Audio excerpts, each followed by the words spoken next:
안녕하세요 여러분. 오늘은 톰리가 비트마인의 의장으로서 이 8월 달에 전달하고자 하는 메시지 영상을 하나 찍어서 올린 게 있는데요. 그것에 대한 정리와 분석을 좀 함께 해보려고 합니다. 일단 제가 이 영상을 다 틀어드리기에는 아마 저작권적인 문제가 있어서 제가 최대한 꼼꼼히 짚어드리려고 해요. 그리고 이 톰리가 영상에서 사용한 프레젠테이션 자료가 있는데요. 이것도 제가 영상 하단에 고정 댓글란에 링크를 남겨둘 테니까 혹시 이걸 다 풀로 보고 싶으신 분들이 있으면 이 링크를 타고 들어가셔서 이 프레젠테이션 자료를 다운받아서 보시면 될 것 같습니다. 자, 그래서 톰리가 영상에서 나눈 주제들을 좀 크게 나눠보면요. 첫째로 비트마인의 핵심 목표가 있었고, 둘째로 비트마인의 파트너십에 대해서 언급을 했었고요. 그리고 가장 중요한 포인트는 이더리움의 거시적 트레이드와 가치를 이해하자, 이거였어요. 그래서 첫 번째 두 개의 주제는요, 사실 제가 이미 비트마인 영상들에서 많이 언급드린 좀 가벼운 주제이고요. 이 영상의 핵심은 나머지 이 두 부분, 이더리움의 거시적 트레이드와 그 가치라고 좀 이해를 하시고 들으면 될 것 같습니다. 자, 일단 첫 번째인 비트마인의 핵심 목표, 너무 간단하죠? 이 5%의 연금술이라는 거죠. 모르시는 분들을 위해서 제가 간단하게 예를 들어서 설명을 드리자면요, 만약에 누군가가 여러분들한테 와서 야, 비트마인 회사를 한마디로 설명해봐 라고 했을 때 우리가 이 비트마인이라는 회사는 이더리움 전체 물량의 5%를 확보하겠다는 전략을 가진 회사야. 그리고 지금 이더리움이 약 1억 2천만 개 정도가 되는데 그 중에 5%를 계산을 해보면 약 600만 주 정도의 이더리움을 확보하겠다는 회사야 라고 설명을 드릴 수가 있다는 거죠. 그리고 만약 지금 이더리움 가격을 현재 한 4,300달러로 보고요, 이 600만 주를 계산을 해보면 약 258억 달러, 이거를 현재 환율 1,400원으로 계산을 해보면요, 하나로 약 36조 원 정도의 이더리움을 확보하겠다라는 말이야 라고 설명을 드릴 수가 있겠죠. 근데 만약에 그 이후에 이 확보한 이더리움으로 뭘 하는데? 라고 또 되묻는다면요, 그 부분에 대해서는 제 비트마인 영상 보신 분들은 충분히 설명이 가능하시겠죠. 오늘 영상에서는 이 부분에 대해서는 좀 생략을 하겠습니다. 자, 그러면 두 번째, 톰리는 인터뷰에서 간략하게 현재 본인의 비트마인과 함께하고 있는 파트너들을 좀 소개를 했어요. 본인 회사의 철학은 최고의 이더리움 트레저리를 만드는 것이고, 비트마인은 현재 기하급수적인 성장을 실현을 하고 있는데 이를 가능하게 해주는 핵심적인 파트너들이 있다는 거죠. 그리고 그 파트너들은 여기 모제익스나 판테라, 크라켄, 파운더스 펀드, GSR, 그리고 팔콘 X죠. 그리고 DCG, 마지막으로 갤럭시 디지털 등이 있다고 이야기를 했어요. 아실 분들은 이 회사들이 얼마나 대단한 회사들인지 다 아시겠죠? 그래서요, 이들의 서포트로서 비트마인은 단계적인 전략으로 주주가치를 실현해주고 있고, 톰리 본인은 이 회사의 회장으로서 이 모든 과정을 이끌어가고 있다고 이야기를 했어요. 자, 이렇게 해서 첫 번째, 두 번째 질문에 대해서는 간략하게 짚어봤고요. 영상의 핵심 주제였던 메시지를 한번 이야기를 해볼게요. 바로 이더리움의 거시적 트레이드와 그 가치에 대한 이해인데요. 먼저 톰리가 이 거시적인 트레이드를 설명할 때는 좀 역사적인 사건으로 들어가요. 그래서 이게 서론이 좀 길 수도 있는데요, 이 비트마인의 거시적 관점을 이해하는 데 굉장히 중요한 예시니까 지금 들으실 때는요, 좀 긴 호흡으로 한번 들어보세요. 자, 바로 1971년으로 돌아가는데요. 1971년 미국의 37대 대통령이었던 리처드 닉슨 대통령이 달러의 금태환성을 종료했다는 것인데요. 그 해의 달러는 완전히 합성화가 되었다는 거죠. 무슨 말이냐면 1971년에 닉슨 대통령이 이제는 더 이상 달러를 금으로 바꿔주지 않겠다라고 선언을 했던 거예요.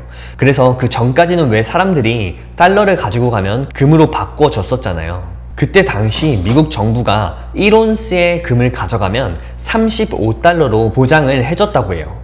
근데 그 제도가 끝났다는 거죠. 그래서 달러가 더 이상 금 같은 실물 자산으로 뒷받침되지 않고 그냥 신뢰 기반의 종이돈 그 자체가 됐다는 거죠. 자, 근데 이거는 그냥 과거에 있던 역사적인 사건일 뿐이고, 우리가 이 역사를 통해서 알고 싶은 중요한 포인트는 뭐냐면요, 바로 이 월스트리트예요.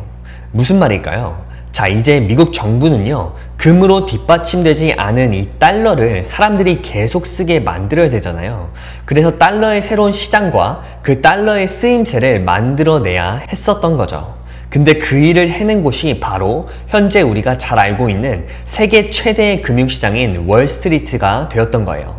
그래서 과거 1971년 사건 이후 약 15년 동안요, 월스트리트는 엄청난 혁신들을 터뜨렸었죠. 머니마켓 펀드로 시작해서 신용 스왑, 선물, S&P 지수 선물, 그리고 우리가 너무나 잘 알고 있는 ETF도 이 시기에 등장을 했던 거예요.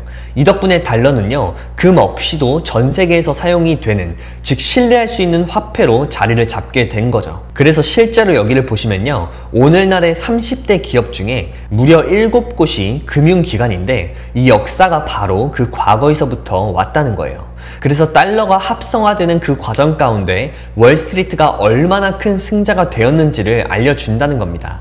그리고 이 역사적인 사건을 통해서 톰리가 지금 말하고자 하는 건 뭐냐면요, 바로 지금의 이더리움이 1971년 달러의 모멘트를 맞이하고 있다는 거예요. 그 근거로서 언급이 되었던 사건으로는 지니어스 액트 법안이 있었는데요. 이 법안이 통과됨으로써 스테이블 코인 붐의 무대가 만들어져 가고 있고, 또 SEC의 프로젝트 크립토도 월스트리트 블록체인 위로 이동을 시키고 있다고 하죠. 이 SEC의 프로젝트 크립토가 뭐라는 곳이냐면요, 미국의 디지털 자산 시장을 정비하고 혁신을 품은 규제 체계로 바꾸자는 청사진 같은 곳이에요. 즉 가상화폐 관련된 모든 기업들이 미국에서 혁신할 수 있는 환경을 만들어주는 곳이라는 거죠.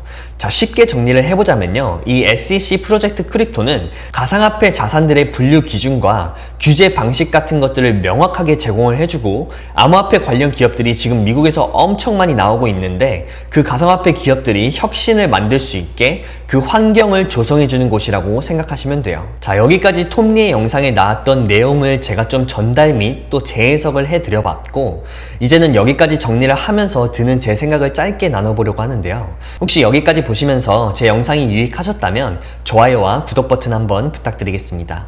여러분의 좋아요와 구독 버튼이 제 영상 제작에 정말 큰 힘이 되거든요. 감사합니다. 일단 톰리 영상을 보고 난 후에 저의 투자적 관점도요, 굉장히 거시적으로 커지는 것 같아요. 흔히 우리한테 발견되는 문제가 뭐냐면, 우리가 찾고 또 보는 오늘 혹은 어제, 지난 며칠 동안의 뉴스는요, 이 전체 암호화폐 시장과 이 전체 이더리움 시장을 대변하기에는 너무 빈약해요. 우리 왜 지금 비트마인 주가 볼 때 막 70달러가 40달러 됐어요, 이거 뭐예요? 마이크로 스트래티지 이거 보니까 프리미엄이 더 이상 작용도 안 한다는데 이건 또 뭐예요? 9월은 조정장이라는데 어떡하죠? 이거 지금 비트마인 팔까요? 더 살까요? 지금 샀는데 근데 또 더 떨어지면 어떡해요? 그냥 다 공포예요. 공포, 너무 무서워요. 자, 이런 것들이요, 일반적인 투자자들이 현재 보는 관점이겠죠. 자, 그래서 여러분, 지금 제가 말씀드린 이 공포를 한쪽에 기억을 해두자고요. 왜냐면 이거 우리가 다 가지고 있는 거잖아요. 근데 여기서 이 반대쪽도 한번 보자는 거예요. 자, 여러분, 지금 이 세계 1장인 미국이 하고 있는 이 거시적인 움직임을 파악할 필요가 있다는 거죠. 그리고 정말 향후에 몇 년 후를 한번 그려봅시다. 지금 내가 보고 있는 이 비트마인이라는 회사가 일주일 안에 2배 오르는 종목인가? 아니면 이거 이렇게 큰 혁신적인 변화를 하려고 하는 회사라면 적어도 나도 좀 몇 년의 시간 정도는 공을 들여가지고 투자를 해야 하는 게 아닌가? 이런 생각을 좀 해봐야 한다는 거예요. 지금까지 저와 함께 비트마인과 이더리움을 공부해 오신 분들이라면 향후 몇 년 후에는 어떤 새로운 이 화폐 시장이 열릴지 그걸 바라볼 수 있는 시야가 중요한데, 그 시야가 지금 우리 마음속에 있는지를 한번 봐야 돼요. 단지 지금은 이게 자꾸 공포에 가려지니까 잘 안 보이는 것일 뿐일 수도 있거든요. 저는 그 새 화폐 시장이 올 거라는 확신이 마음속에 있는데, 단지 지금은 이게 자꾸 공포에 가려지려고 하니까 좀 잘 안 보이는 것 뿐이거든요. 그래서 정말 안타까운 건 뭐냐면요, 결국에 많은 투자자들이 또 돈을 못 벌고 빠져나가요. 이게 정말 안타까운 거거든요. 자, 우리 세대나 지금 우리 부모님 세대도 과거의 금과 달러의 중심적인 화폐 시장에서 태어나고 자라왔단 말이죠. 저도 어릴 때 집에 보면요, 서랍장 보면 금은보화도 굉장히 많이 있고 이런 거 많이 보면서 자랐단 말이에요. 그리고 달러가 짱이다, 이런 고정관념이 있었잖아요, 우리 시대까지도. 자, 여러분 생각을 해보세요. 이 오랜 시간 지켜져 왔던 금과 달러라는 엄청나게 큰 하나의 큰 획이요, 지금 이쪽에서 이쪽으로 옮겨오고 있다는 이 시그널을 파악하는 게 중요하다는 생각이 들어요. 과거에도요, 이런 큰 변화를 일찍 파악하고 그 파도 위에 올라탔던 투자자들은요, 그 당시에는 정말 공포 그 자체였겠지만 결국에 현재는 경제적인 자유를 얻었을 건데, 그때 그 파도를 알아채지 못했거나 알았는데도 지금의 우리처럼요, 막 비트마인 떨어졌다고 발발 떠는 우리처럼 무서워서 그 발걸음을 못 뛴 사람들은 지금 여전히 뭐 하고 있을까요? 여전히 노동시장에 머물러 있겠죠. 자, 여러분, 지금 그 큰 파도가 왔다라는 확신이 든다면요, 여전히 이 두려움이라는 거는 우리가 사람이기 때문에 당연히 느낄 수밖에 없는 감정일 것이고, 왜냐면 그게 사실인지 아닌지는 그 끝까지 가봐야 알 수가 있는 거니까요. 근데도 그 두려움을 이기고 이 파도에 올라타실지 말지를 여러분 스스로가 결정을 하시면 되는 거고요. 제가 지금 말씀을 드리는 건 지금 이 파도가 적어도 몇 년짜리 파도라는 것을 아셔야 한다는 걸 말씀을 드리고 싶은 거예요. 자, 그러면요, 우리가 그냥 말만 할 게 아니라 지금 이 파도에 올라탄 거물들을 좀 살펴보죠. 보면요, 미국의 베센트 재무장관도 수조 달러 규모의 스테이블 코인 시장이 만들어질 거라고 이야기를 하고 있죠. 파도에 올라탄 것 같습니다. 자, 또 우리가 잘 아는 사람들도 이 배에 함께 타있나 한번 볼까요?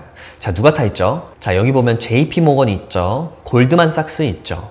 그리고 여기 라빈후드도 있죠. 그리고 우리 챗GPT, 오픈AI, 뭐 스페이스X, 일론 머스크죠. 그리고 또 뭐 있죠? 여기 심지어 월마트랑 아마존도 있어요. 자, 파도 위에 타보니까 어이구, 이분들이 계시는 거예요. 자, 여러분, 제가 질문 드립니다. 이 배에서 내리실 건가요? 아니면 같이 가실 건가요? 고민 잘 하시고 생각하시기를 바랍니다. 아무튼 자, 이게 무엇을 의미할까요? 이 거인 투자자들은요, 전부 다 나는 디지털 화폐를 원한다 라는 거고, 그게 바로 우리가 잘 아는 비트코인이나 이더리움이 된다는 거겠죠. 다시 제가 영상 내용으로 돌아가서 말씀을 드리자면요, 톰리는 비트코인을 믿는다고 언급하면서 동시에 비트코인이 디지털 자산 시장을 창출한다면 이더리움은 그 위에 올라탄 승자가 될 것이라고 언급했어요. 이유로는요, 실제로 월스트리트가 이더리움 위에서 모든 걸 구축해 가고 있기 때문이죠. 도대체 이게 다 뭔 소리일까요? 자, 봅시다. 앞으로 뭐 향후 몇 년, 뭐 5년, 10년 후에는요, 월스트리트와 미국 정부는 스테이블 코인을 만들어서 상용화할 거예요. 어떻게 상용화를 할까요? 쉽게 말해서 우리 삶 속에서요, 앞으로 주식도 코인으로, 우리 개인들의 신용체크도 코인으로, 그리고 부동산을 사고 파는 것도 코인으로 거래가 가능하게 된다는 거죠. 톰리는 또 뭐라고도 말했냐면, 심지어 우리의 명성까지도 코인화하고 지적 재산권까지도 코인화 될 거라고 본다고 했어요. 그리고 이 모든 것의 상당 부분이 이더리움 안에서 일어날 거라는 거죠. 자, 이더리움이 실제로 어떻게 코인화가 되고 또 가치를 만들어내는지에 대해서는 제 전 비트마인 영상에 아주 쉽게 잘 설명을 드렸으니까 이것에 궁금하신 분들은 꼭 제 비트마인 영상을 정주행하시기를 바라겠고요. 제가 올린 비트마인 영상이 거의 10편이 넘으니까 다 보시면 아마 이 기업의 준 박사급은 되실 거라고 생각합니다. 그래서 오늘 영상에서는 그 세부 사항들에 대한 설명은 하지 않겠습니다. 또 인터뷰 내용으로 돌아와 보면 톰리가 본인의 경쟁사인 샤프링크에 대한 언급도 해요. 샤프링크 회장 조 루빈도 본인과 같은 생각을 하고 있다는 거죠. 그게 뭐냐면 월스트리트는 결국 이더리움을 스테이킹을 할 거라는 거예요. 왜냐면 지금 그들은 자체 인프라의 비용을 지불하고 있는데 이더리움은 그들이 운영하는 수많은 분리된 스택들을 대체를 할 것이기 때문이라는 거죠. 다시 말해서 이런 많은 움직임들이 이더리움 위에서 이루어지고 있다라는 거고, 그리고 이는요, 단순히 월스트리트 뿐만도 아니고 우리가 잘 아는 AI도 이 가상화폐 블록체인 위에서 제품을 만들고 있다고 언급을 했어요. 이 말들에서 생각을 해볼 수가 있는 중요한 포인트는 제 생각에 사실 우리가 보기에 앞으로 큰 틀에서 월스트리트가 단순히 블록체인 위로 올라가는 게 아니라요, AI가 이더리움 위로 수렴한다라는 점이라는 거죠. 톰리는 이더리움이 AI 탈중앙화의 핵심이 될 수도 있고 현존하는 AI 인텔리전스 플랫폼의 문제를 해결하는 탈중앙화 파트너 역할을 할 수 있다고 본다고 했어요. 이것이 뭘 의미를 하는 거냐면요, 이 데이터 수집의 수익화, 뭐 로열티나 로열티 프로그램, 또 AI 검증이나 Proof of Humanity라고 하는 인간 증명까지 모두 이더리움 위에서 가능하다라는 뜻인 거예요. 쉽게 한마디로 정리를 해드릴게요. 이더리움은요, 본질적으로 월스트리트와 AI 모두를 구동하는 기초 토큰이 될 거라는 거죠. 그리고 톰리의 영상 내용 중에서 여기 2018년 이후 이더리움의 가격 차트를 보시면, 여기 보시면 이 하이라이트 된 부분이 보이시죠? 이거를 베이스라고 부른다고 해요. 이 베이스가 클수록요, 돌파는 더 크다라는 말이 있다고 하네요. 왜냐면 자산이 오랫동안 베이스를 형성하면서 잠재 에너지를 축적하고 결국에는 큰 돌파를 만들어낸다는 의미가 된다고 하는데요. 실제로 여기 그래프를 보는 것처럼 2020년에 큰 돌파가 한번 일어났고 그때 이더리움은 90달러에서 4,866달러까지 상승을 하면서 이게 무려 54배가 올랐다는 거죠. 그리고 여기 또다시 긴 구간의 베이스가 형성이 됐고 이번에 저점은 1,385달러였는데 그렇다면 현재로서 우리가 향후에 또다시 큰 상승이 예상이 될 수도 있다는 거예요. 과연 이번에도 이 54배나 상승을 할지는 확실하지 않지만 역사적으로 지난번에는 실제로 그렇게 되었다는 거죠. 그리고 톰리의 영상에서 또 다른 분석 방법이 나왔었는데 이게 이더리움 대 비트코인 비율이라고 해요. 지난 8년 동안 이더리움 대 비트코인의 평균 비율은요 0.04790인데 현재는요 0.04032로 장기 평균선보다 낮다는 거죠. 그리고 과거에 있었던 최고치는요 0.08727인데 이때가 2021년 사상 최고치였다는 거예요. 따라서 현재 비트마인은요 이더리움이 최소 장기 평균 비율로 회복하는 걸로 봤을 때는 어느 정도 회복이 된다는 건 당연한 건데 사상 최고치까지도 도달을 하고 나아가서 이 모든 것들을 초과할 가능성까지도 예상을 하고 있다는 거예요.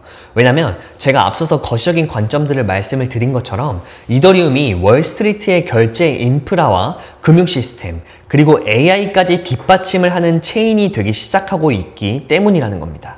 그렇다면 가격 관점에서 이게 의미하는 바는 뭘까요? 이에 대한 톰리가 준비한 또 다른 자료가 있는데요. 자, 바로 이 자료예요. 여러분 이 자료는 제가 고정 댓글에 달아드릴 링크 들어가시면 다 보실 수가 있어요. 자, 그래서 여기 보시면 이 왼쪽 선이 비트코인의 가격이고요. 이 위쪽에는 그 이더리움과 비트코인의 레이쇼, 그 비율이고요. 그리고 현재 톰리의 펀드 스트랫의 연말 비트코인 목표가는 현재 25만 달러라고 해요.